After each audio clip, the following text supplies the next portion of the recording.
নমস্কার সবাইকে, welcome to my vlog. এপ্রিলের ২ তারিখে একটা অ্যাক্সিডেন্টের জন্য আমার হাজব্যান্ডের পা ভেঙে যায় এবং আমিও পড়ে গিয়ে ভীষণ রকমের চোট পাই। যার জন্য এই ব্লগটা ছাড়তে আমার কয়েকদিন দেরি হয়ে গেল। সবাই একটু ক্ষমা করে দেবেন। গুড মর্নিং সবাইকে।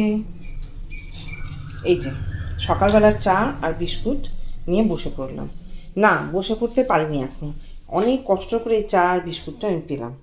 কেন এত কষ্ট করে পেলাম বলছি, দাঁড়ান। অনেক রকম কাকুতি মিনতি করে এই ১ কাপ চা আর সকালের এই ২টো বিস্কুট আজকে আমার হাতে আসলো। এই যে বলছিলাম না কষ্ট করে চা পেয়েছি, কেন বলছি। আজকে ২৮শে মে আমার জন্মদিন।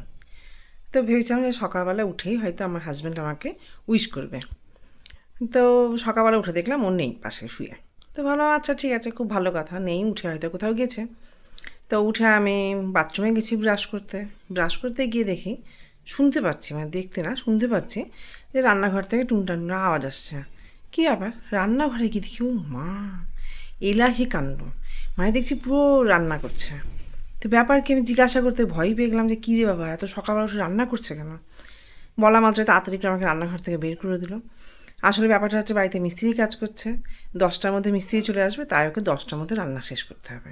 সেই জন্য ও সকালবেলা উঠে এইসব কাণ্ড কারখানা করেছে। কখন উঠেছে আমি জানিও না, ঠিক আছে। তা আমি তারপরে ব্রাশ করে এসে বললাম যে শোনো, একটু চাটা অন্তত মানে করি, আমি চাটা অন্তত খাই। তাড়াতাড়ি করে আমাকে ঘর থেকে বের করে দেবো, তুমি যাও, এখানে চা করতে দেবো না, কারণ ১০টার সময় মিস্ত্রি চলে আসবে, তার আগে আমাকে রান্নাগুলো কমপ্লিট করতে হবে। তো আমি চলে আসলাম, এসে বসে থাকলাম। তো বললাম যে এইসব করার দরকার কী ছিল। তো বললো সেটা আমি বুঝবো। আচ্ছা, খুবই ভালো কথা। বসে থাকলাম, তারপর আবার গিয়ে যখন রিকোয়েস্ট করলাম যে এবার অন্তত একটু চা করতে দাও, তারপরে গিয়ে আমি একটু চা করে সেই চা পেলাম। তো এই ও কখন যে ও কাটা বাছা করেছে, কখন জোগাড় জানতে করেছে কিছুই জানি না। তো এই রান্না করছে ও। তো দেখা যাক কী করছে। হ্যাঁ, আমি রান্নাঘরে ঢুকেছিলাম, তখন দেখেছি একটু যে মাংস প্রিপারেশন রাখা আছে। আর কি করছে আমি জানি না, মাংস ম্যারিনেট করে রাখা আছে, ওটা আমি এক ঝলক দেখেছি। তো আমাকে দেখতে দিবে না যে কী কী রান্না করছে, ওই জন্য তাড়াহুড়ো করে আমাকে বের করে দিল। তো বেরিয়ে চলে আসলাম, যাক, ওদের যখন এটাই ইচ্ছে তাই করুক। বললো ও আর মেয়ে মিলে নাকি প্ল্যান করেছে। আমি যখন চা করছিলাম তখন জিজ্ঞাসা করলাম যে কী ব্যাপার, কখন করলে এইসব। তখন বললো আমি আর মেয়ে মিলে প্ল্যান করেছি। তাই না, আচ্ছা ঠিক আছে, করো। ভালোই হলো, একটা দিন আমি অন্তত রান্নাঘর থেকে ছাড় পেয়ে গেলাম। ভালোই হলো, আমার ভালোই লাগলো। যাই হোক।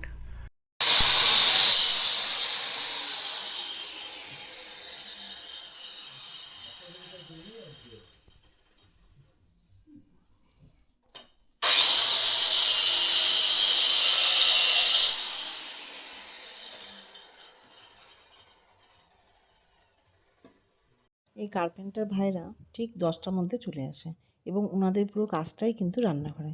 তাই জন্য আমাদেরকে প্রতিদিনই রান্নাঘরটা 10টার মধ্যে ছেড়ে রাখতে হয়।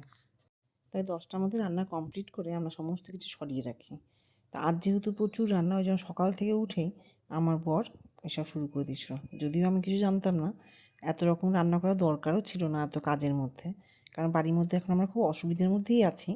তো যাই হোক, এবার ওর ইচ্ছে হয়েছে, ও করেছে, তা আমি তো আর কিছু বলতে পারি না। তো এই যে ওনারা চলে এসেছেন এবং এখানেতে কাজে ব্যস্ত। বাড়ির এই অবস্থা কি গো, তার মধ্যে না ওটাই বলছে মায়ের কপালে খারাপ। 4 রকম ভাজা হলো না?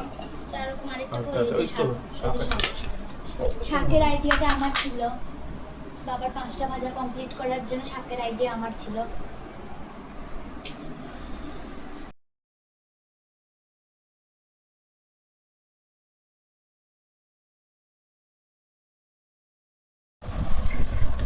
আমার মনে হচ্ছে ভালো, তুমি খেয়ে দেখবে, তোমার হ্যাঁ রে বাবা, দাও। চেঞ্জ করে দেবো।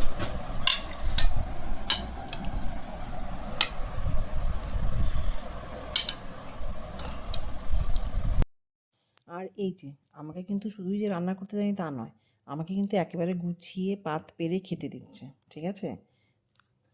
আর একটা জিনিস দেখে আমার খুব মজা লেগেছে যে বাবা আর মেয়ে মিলে আসন খুঁজে পায়নি, তা আমার বসার জন্য দেখি একটা চাদর ভাঁজ করে রেখেছে। দেখে আমার এত হাসি পেয়েছে না, কি বলবো। দেখছি আমি, হাত দিয়ে আমি করবো। হ্যাঁ ব্যাস, আর দিও না।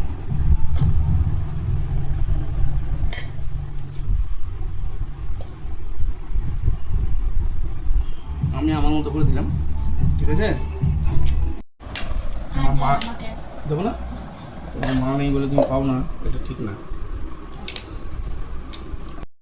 মিথ্যে কথা বলছি না, প্রত্যেকটা রান্নাই কিন্তু অসাধারণ হয়েছিল, সত্যি কথা। আর আনএক্সপেক্টেড জিনিস তো সত্যিই খুব আনন্দ পেয়েছি। কেমন হয়েছে? ভালো হয়েছে, একটা রান্নাও যদিও আমি করিনি, তো সব ক্রেডিট বাবার, দারুণ হয়েছে। সব ক্রেডিট বাবার। হয়তো যার ক্রেডিট তাকেই তো বলছি, দারুণ হয়েছে। খাও।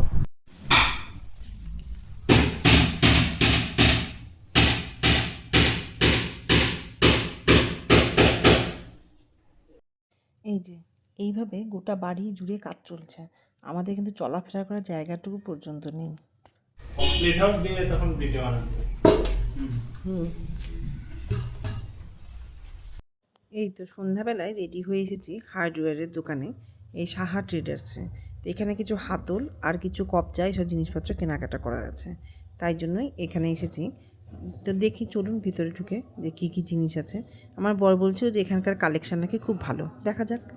লাগছে হ্যাঁ ভালো আছে এটা? ছাদের উপর যেটা মানে আমার কালোটা ভালো লাগলো, খারাপ লাগছে না। টপে সেটা গোল্ডেনটা একটু কালো হয়ে যাওয়ার সম্ভাবনা আছে। কালো হয়েছে। টপে আমাদের জেলা জল লাগবে। বইয়ের এটা হ্যাঁ কালোটা আর জানলার নিচে যেটা আছে পুরো থাকছে তো সব। তা হবে তা গিয়ে দেখলাম এদের দোকানের জিনিসপত্র বেশ ভালোই, পছন্দসই আছে।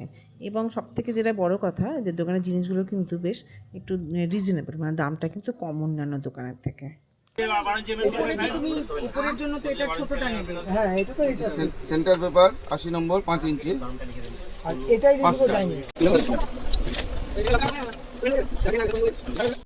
এই তো একেবারে লিস্ট মিলিয়ে সমস্ত জিনিস নিয়ে নেওয়া হলো।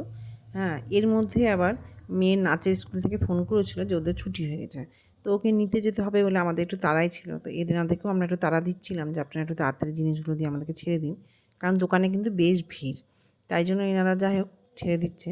তো এখান থেকে জিনিসগুলো নিয়ে আমরা এবার যাব মেয়েকে আনতে। তো ওর নাচের স্কুলে ছুটি হয়ে গেছে, ও গেছিলো নাচ করতে। তো এই তো জিনিসগুলো সব নিয়ে নিলাম, হয়ে গেল, এবার এখান থেকে বেরোবো। আর বড় লাইটটা জ্বালিয়ে দিবি। কি হচ্ছে এগুলো? চিৎকার কেন করছে? তুই টিভি চালিয়ে চিৎকার করাচ্ছিস, তাই করছে। আমাকে না জানিয়ে দুজনে মিলে কেক নিয়ে এসেছে। তো যাই হোক, ভালোই করেছে, আনন্দই পেলাম, খুশিই হয়েছি। তো এবার রূপসা বললো যে মা একটু রেডি হয়ে নাও। তো এই কিছুই না, এই একটা নতুন জামা রাখা ছিল, এটা পয়লা বৈশাখের সময় পরা হয়নি। তো জামাটা না ভীষণ ঢিলা হচ্ছে, পরে দেখছি জামাটা খুব ঢিলা হচ্ছে, এটা এটা একটু চাপাতে হবে। তো যাই হোক, নতুন জামাটা পরা হয়নি, আমি আজকে পরলাম। তো পরে রেডি হয়ে নিয়েছি। তো কেক নিয়ে এসছে ওরা, চলুন দেখি কেক কাটি গিয়ে যাই।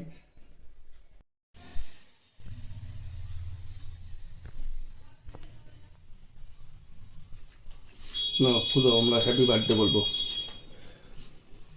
ফুদো দেবো? হ্যাঁ হ্যাঁ দাও, চলো। শুরু করো। ভালো করে ভিডিও করবি কিন্তু। ভিডিও করছি, কিন্তু ভিডিও হচ্ছে তোমার কিন্তু। Happy birthday to you, happy birthday to you, আমরা কাটছি। হ্যাপি বার্থডে ডিয়ার কাকিমা, হ্যাপি বার্থডে টু ইউ। আমি এই যে এইখান থেকে কেটে এটাকে খেয়ে নিচ্ছি, ঠিক আছে? কাটো না। সব ভিডিও হয়ে গেল গো, যে কত যেগুলো লোভিষ্ঠি বলছো সব তুমি। হয়ে যাচ্ছে। ঠিক আছে, হোক না, সবাই জানবে যে আমি হ্যাপি খেতে ভালোবাসি। Birthday to you. কাটলাম। কাটো কাটো, কেটে খাও, রূপসাকে দাও। এই সামনে আসিস না, দাঁড়া। রূপসার সামনে চলে আসলো আমার। দাদা রূপসা কেটে দিব না।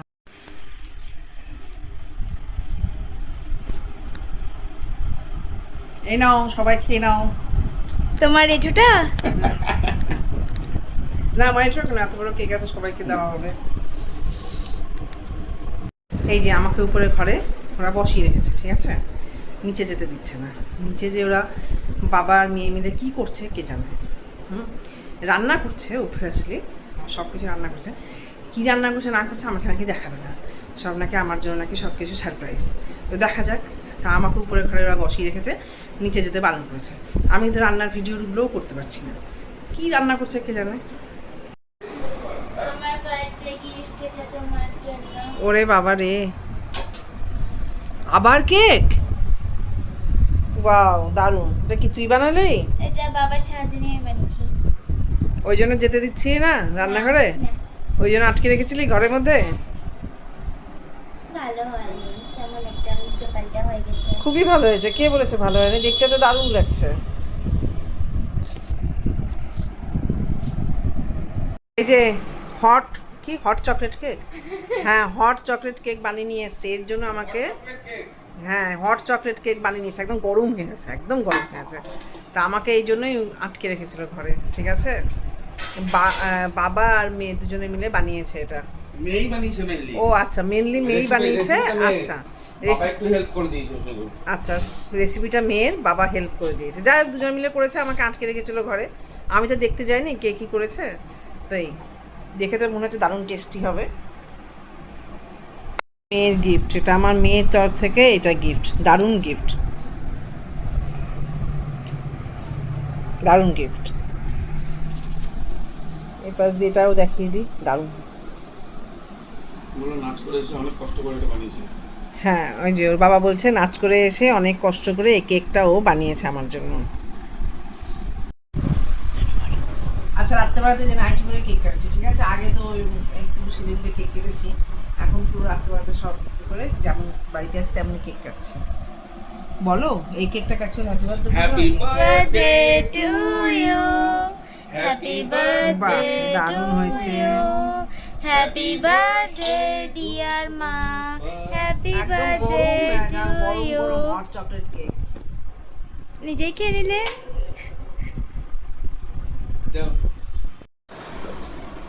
বাহ, অসাধারণ দৃশ্য। তোমাকে বলছিলাম একটু চিনি দিতে হবে, দিলে না। লাগবে না, ঠিকই আছে।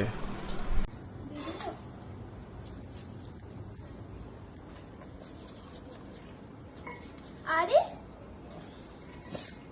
যা, এবার দিয়ে দেখ, আবার তর্স হয়েছে আমাদের।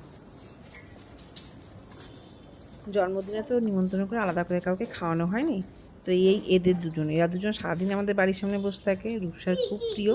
তো এদের দুজনের জন্য একটু এই মাংস করা হয়েছিল, আর এবং একটু বেশি করে ভাত করা হয়েছিল। তো এই তো রাত্রেবেলাতে এখন রূপসা এই যে ভাগ করে দুজনকে দিচ্ছে, যে দুজনে যেন কেউ কাউটা যেন না খেতে পারে, তাই জন্য তো ভাগ করে দিচ্ছে। তো এই জন্মদিনে খাওয়ানো বলতে এদের দুজনকে খাওয়ালাম। তো অনেকটা পরিমাণ হয়েছে গো আজকে। অনেকটা পরিমাণ হয়েছে না, আমি ইচ্ছাকৃত বেশি দিয়েছি, যে ওরা আমার পেট ভরে রাত্রে খেতে পারে। মানে প্রথমবার এতটা দিলাম কি করে? হ্যাঁ, ওরা যেন রাত্রে পেট ভরে খায়, ওই জন্যই বেশি করে দিয়েছি। এত গরমের মধ্যে একটু তো ঠান্ডা খেতেই হবে, এবং সারাদিন যা খাওয়া দাওয়া হয়েছে, তো সেই সব একটু তো হজমও করতে হবে, তাই না? তার জন্য এইরকম একটা অদ্ভুত জিনিস, একটা ভিডিও না করে ক্যানের মধ্যে স্ট্র ঢুকিয়ে এরকম কেউ খেতে পেরেছে তুই ছাড়া? আমার মনে হয় না বিশ্বজগতে আর কেউ করতে পেরেছে। পেরেছে তুই বল? কি করব, ক্যানের এই মাথার সাইড গুলোতে সব পড়ে যায়, ভালো লাগে না। একটু পড়ে না। হ্যাঁ, তার জন্য ওর ক্যানের মধ্যে স্ট্র ঢুকি। তোর বোতলটা আর আমি যে হ্যাঁ, বাহ বাহ, হ্যাঁ। চলুন, তবে আজকের ব্লগটি আমি এখানেই শেষ করছি। সকলে ভালো থাকবেন, সুস্থ থাকবেন, এবং সবথেকে বড় কথা, আমার পাশে থেকে আমাকে সাহায্য করবেন। আর আজকের ব্লগটি কেমন লাগলো অবশ্যই জানাবেন। আজ তবে আসি, বাই।